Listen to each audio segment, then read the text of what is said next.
गरीब आदमी को कर्ज की जरूरत पड़ गई, 1000 दिनार चाहिए। मैं कह चुका हूं कि दिरहम चांदी का होता था, दिनार सोने का। अब 1000 दिनार लेना है। तो जिस बंदे से उसने कहा, अगरचे वो नेक बंदा था, उसने कहा यार 1000 दिनार दे दो। तो कहने लगा कोई गवाह है तेरे पास?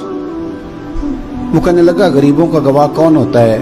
हाँ एक गवाह है। कहा कौन? का मेरा रब, वो तेरे और मेरे बीच गवाह है। उसने कहा कोई कफील, अगर तू पैसे ना दे सके तो वो बाद में दे दे, या तुझे कुछ हो जाए तो वो दे दे। उसने कहा कफील भी मेरा अल्लाह ही है।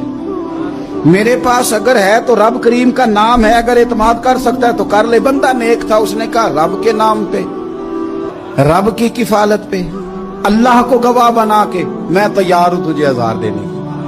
उसने 1000 दिनार दे दिया। वक्त वापसी का तय हो गया। वो चला गया पैसे लेके। उसने पूरी मेहनत की कि मैंने वक्त पे पैसे लौटाने, पूरी मेहनत भी कर ली, अल्लाह ने मदद भी कर दी, पैसे भी उस तारीख को उसे मिल गए। बाद लोगों का तो लौटाने का दिल ही नहीं ना होता। फरमाया हदीस पाक में कि तू लौटाने का इरादा कर, रब तेरी मदद भी फरमाएगा। लेकिन यहां बहुत सारे लोग कहते हैं खैर है, इरादा ही नहीं। तो फिर जिस तरह का बंदे का गुमान हो, रब भी उसी तरह का मामला फरमाता है। उसने पैसे जमा भी कर लिए और वापस देने को तैयार भी हो गया, लेकिन रास्ता बहरी जहाज का था, कश्ती का था, दरिया के रास्ते वापस आना था। अब वो जब आ गया दरिया के किनारे तो बड़ी कोशिश की, पर वहां उसे कोई कश्ती नहीं मिली।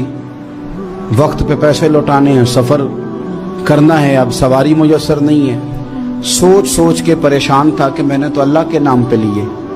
अचानक दिल में एक तजवीज आई। उसने एक लकड़ी ली, लकड़ी को अंदर से खोला, 1000 दिनार उसमें भरा। बुखारी पढ़ रहा हूं, और साथ एक खत भी लिखा कि यार मैं पैसे पहुंचाना चाहता था पर मुझे कोई चीज नहीं मिली दरिया के उस पार आने, अल्लाह के नाम पर तेरी तरफ रवाना कर रहा हूं। और ये कह के वो लकड़ी दरिया में रख दी। वो लकड़ी डूब गई है, वापस आ गया। वो जिसने पैसे लेने थे वो ऐन मुकर्ररा वक्त पर दरिया किनारे आया। सुबह से सरे शाम तक उसने इंतजार किया। दिल ढलने लगा तो दिल में ख्याल आ गया कि यार नहीं, उसने देने ही नहीं, झूठा वादा कर गया, पहुंचा ही नहीं वक्त पे। अब जब वापस लौटने लगा तो अचानक दरिया में एक लकड़ी तैरती हुई दिखाई दी। कहने लगा ले जाता हूं, शाम को रोटियां पकाने के काम आएगी, ईंधन बना के जला लूंगा, हंडिया पक जाएगी। लकड़ी उठा के जलाने के लिए घर लाया। गुमान था कि वो नहीं आया वादा करके। अल्लाह को कफील और वकील बना के और गवाह बना के फिर भी नहीं आया। लकड़ी लेके घर गया, बुखारी है। और जब उसको चीरा ना कि मैं इसकी आग जलाऊंगा, खोला तो अंदर से 1000 दिनार भी निकल आया, खत भी निकल आया। अब जरा समझना, उसके दिल में बात किसने डाली कि तू लकड़ी में पैसे डाल दे? अल्लाह ने। उस बंदे को मुकर्ररा वक्त पे किनारे भेजा किसने? लकड़ी सिर्फ उसी के हाथ आई तो ये बंदोबस्त किया किसने? अल्लाह ने। घर जाके चीरी तो पैसे बाहिफाजत उस तक पहुंचाए किसने? तो फिर हमें भी तवज्जो अल्लाह की जानिब भी करनी चाहिए। हमारे पे दिल की तवज्जो रब की तरफ ही होनी चाहिए ना। हमें इधर उधर जाने की, देखने की, बंदों पर गौर करने की जरूरत क्या है? वो पैसे पहुंच गए, ये वहां अपनी जगह पे परेशान था। इसने 1000 दिनार और जमा किया। फिर दोबारा एक दिन दरिया किनारे आया, कश्ती मिल गई, बैठ के अपने उस भाई के पास आया। कहने लगा देखना मुझ पर बदगुमान ना होना, पैसे उस तारीख को भी जमा कर लिए थे। दरिया पे आया था पर कश्ती नहीं मिली थी।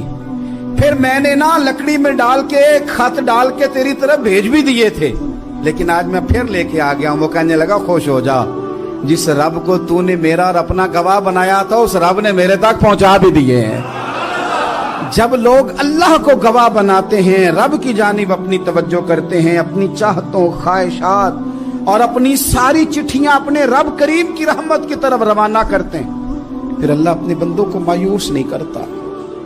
अल्लाह अपने बंदों को नवाज देता है।